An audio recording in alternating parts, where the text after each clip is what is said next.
Hello everyone, welcome back to my channel, welcome back to a new blog. আজকে আমি তোমাদের সাথে একটা ব্লগ শেয়ার করতে চলেছি। এটা বলতে পারো একটা শপিং ব্লগ। তো সেদিন আমি এটার শর্টস ভিডিও তোমাদের সাথে শেয়ার করেছি, ভাবলাম লং ভিডিওটাও তোমাদেরকে আমি শেয়ার করি। ওটা তো জাস্ট একটা তোমাদের জন্য ঝলক ছিল যে আমরা কি কি করেছিলাম ওই দিন, কি কি হয়েছিল না হয়েছিল ডিটেইলে বলবো। চলো, দিনটা ছিল সানডে, যেহেতু ওর ছুটি থাকে সানডে, তাই বেরিয়ে পড়েছিলাম আমরা একটা মলের উদ্দেশ্যে। এই মলটা যদিও আমি ফার্স্ট টাইম গিয়েছি, ব্যাঙ্গালোরে KLM মল।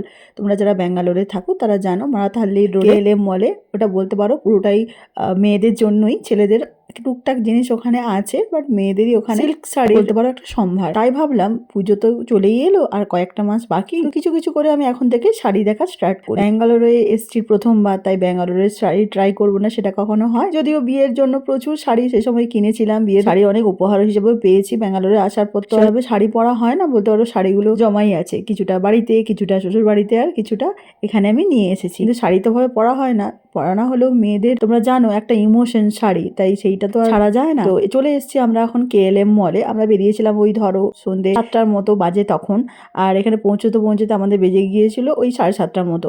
বাড়ি থেকে খুব একটা বেশি দূর নয়, ওই 10-13 কিলোমিটার্সের মধ্যেই আমাদের। তো আমরা পৌঁছে গিয়েই আগে ভেবেছিলাম যে আগে জেন্টস সেকশনে আমরা যাবো, ওর জন্য একটা কিছু শার্ট বা টি শার্ট পছন্দ করবো। ওকেও তো পুজোর জন্য নিতে হবে, বলো, সবসময় আমি কিনলেই হবে? ওখানে গিয়ে যখন ও সাইজ বললো, তো ওখানে এই মানে বলতে পারো প্লাস সাইজ এরকম কিন্তু কালেকশন নেই, খুবই কম, মানে হাতে গোনা দুটো কি একটা। তো যারা প্লাস সাইজ আছো তারা আমরা বলবো KLM মলটা একটু অ্যাভয়েড করো। যদি ওর ওখানে একটা শার্ট পছন্দ হয়েছিল, তোমরা পরের ব্লগে দেখতে পাবে, ও ট্রায়ালও দিয়েছিল, কিন্তু লাস্ট মোমেন্টে গিয়ে আমরা দেখি শার্টটার একটা বাটন ওপেন এবং একটা বাটন বলতে পারো পুরো ভাঙা। তো ওই জন্য আর নিল না, ও রেখে দিয়ে চলে এসেছিল। এবং প্রাইসটাও আমার মনে হয়েছে তুলনামূলকভাবে বেশি। আমি জানি না, সেটা কোয়ালিটির উপর ডিপেন্ড করছে। কোয়ালিটিটা ভালো ছিল, বাট তাও প্রাইসটা অনেকটাই হাই।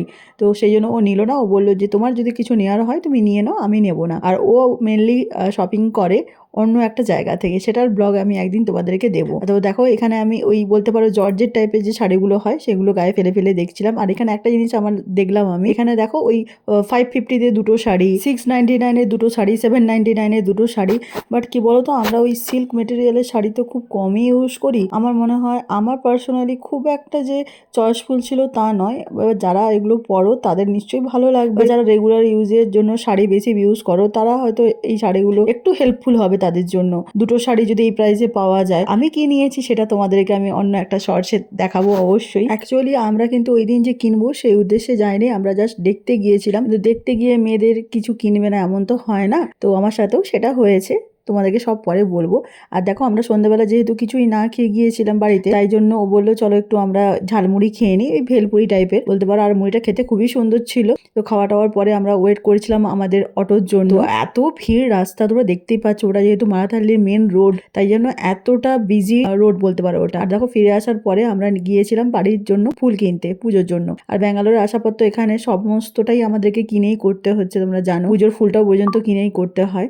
তারপরে দেখো এখানে গিয়েছিলাম চা খেতে ইরানি টিতে। ও এখানে নিয়েছিল মিল্ক কফি উইথাউট সুগার, আমি নিয়েছিলাম নর্মাল একটা টি। তো দেখো চাটা খাওয়ার পরে যেহেতু ঘড়িতে তখন রাত্রি 10টা, ও বললো আজকে রান্না করতে হবে না, আমি বাইরে থেকে রুটি নিয়ে নেব, আর বাড়িতে গিয়ে টুকটাক যা আছে সেটা দিয়ে খেয়ে নেবো। এই ছিল আমার একটা ছোট্ট ভিডিও। যদি ভিডিওটা ভালো লাগে অবশ্যই একটা লাইক করে দিও। ততক্ষণে তোমরা সবাই সুস্থ থেকো, ভালো থেকো এবং আমার চ্যানেলের পাশে থেকো।